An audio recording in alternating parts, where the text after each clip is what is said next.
Oh, why,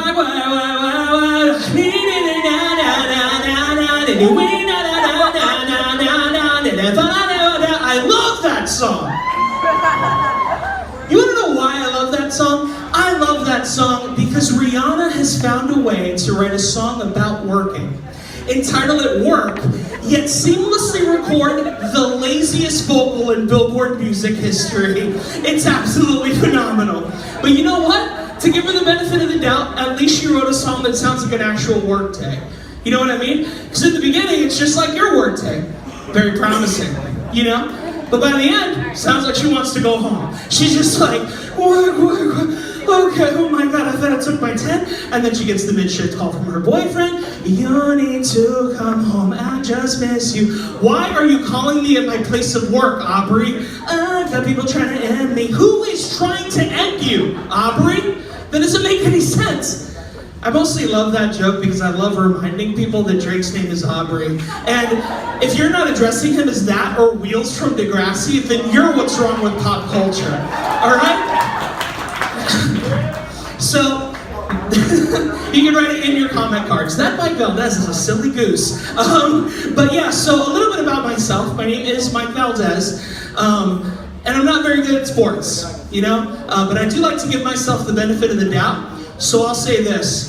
I'm about as good as the kid that got cut from the team when Air Bud tried out. So like, I'm good, I'm just not as good as a really talented dog, you know? I love telling that joke because it always splits the room. There's always a few of you that are like, oh my God, Air Bud, I remember that movie. And the rest of you are still trying to figure out if I'm the kid from Up or not. And it is hilarious to me. Like, all the men in here are like, espérate, honey, I think I got it. He used to be a cartoon, now he's a person. It's like that it's a reverse Page Master thing. Did he just reference a 90s movie that nobody saw? Yeah, absolutely. It's like a reverse Page Master thing. No, I'm not the kid from Up, I have a family. I'm kidding, my parents are dead. So maybe I am the kid from Up, who knows? I'll never tell. Oh man, you guys are fun. Who's drinking? Yeah! Can't do it, dude. Never had a drink in my life, because you know what? I'm really scared that I'm gonna throw up. And I really don't like throwing up at all, you know? But I like to give things the benefit of the doubt, just like I said. You know, at least like the moment before you throw up, you feel like the closest you're ever gonna feel to becoming a werewolf, you know? Like you're just like, oh God, I don't know what's happening to me. No, get the kids, get the kids! No, I don't know what's, oh, okay, oh God, oh.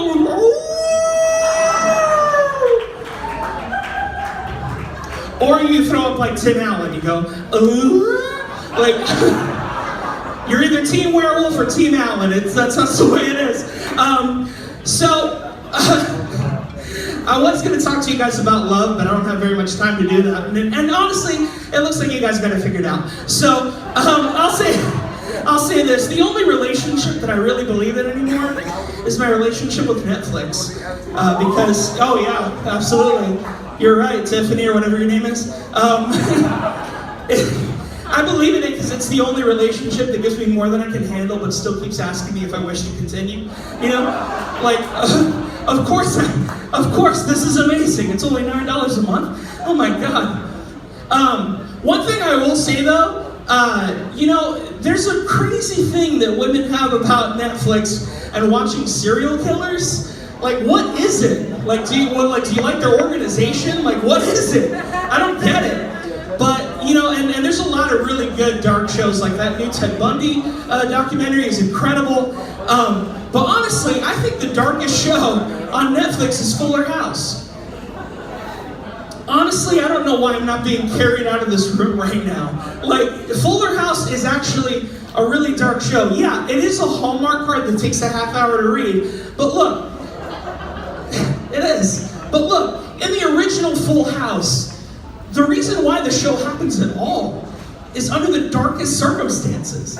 They come into the house because the mom passes away.